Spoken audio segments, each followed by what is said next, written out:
As a third-generation educator, I am well aware of the affordances and constraints of teaching. Yet, as many of you may know, teachers are often the worst recruiters. Thus, under the advice of my parents, I earned a degree in biomedical engineering right here at Texas A&M University. Despite having numerous opportunities within engineering, I decided to follow my dreams and become a mathematics teacher and football coach. After several years of successful teaching and coaching, I realized that I made the right decision. However, the impact that I made on the 150 students I taught each year was not enough. Thus, I applied for graduate school, initially only to earn a master's degree, but soon realized that I really enjoyed research and that the impact I could make through teacher preparation was endless. However, there was just one problem. I did not like having to solicit participants and constantly having to worry about participant attrition. I am Dr. Jamaal Young, and I am an antisocial social scientist.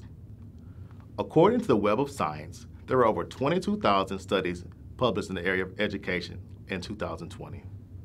Given this vast amount of research, it is impossible for practitioners, educational researchers, and other educational stakeholders to summarize and then utilize this work to influence their research and their practice. Thus, the need for comprehensive reviews of literature. All of us can remember struggling to finish that book, whether in high school or in college, and then being very thankful for the Cliff Notes, just as a peace of mind or a tool to help them study or prepare for that exam. Similar to Cliff Notes, systematic reviews provide comprehensive summaries of research that help researchers apply that research to their practice and show them the implications for classroom use. But what makes this antisocial social science?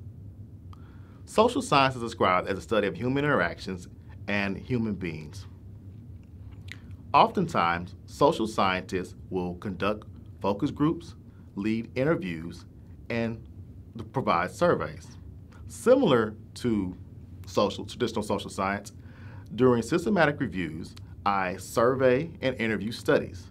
These are my participants. I conduct surveys and interviews of these individual studies by developing a detailed research protocol and different criteria that I apply to each individual study. And then that data is then either collected and analyzed qualitatively to uncover themes or quantitatively to summarize study effects. But why does this matter? Well, this line of research is typically cited more often than traditional social science research. Thus, it has a substantial impact on the education field and, more importantly, on educational practice.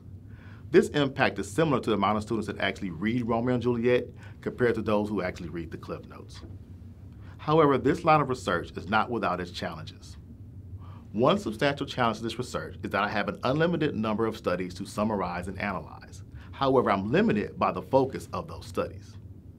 Typically, many studies do not focus on students of color and women, which is a population of interest of mine.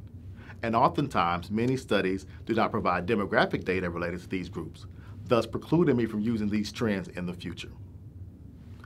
An additional challenge is the time to publication. As I noted earlier, there were over 22,000 studies published just in 2020.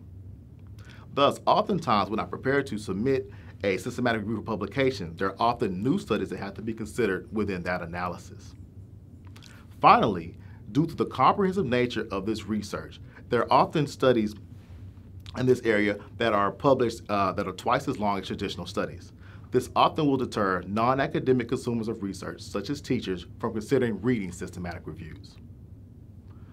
Ultimately, I believe that systematic reviews provide a high-yield resource for in-service teachers, thus it should become part of pre-service teacher education programs.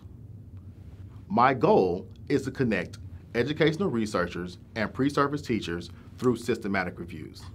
I believe that this process will allow valid and reliable research into the hands of classroom practitioners. To this end, as an antisocial social scientist, I strive to prepare pre-service teachers to become consumers and graduate students to become producers of antisocial social science.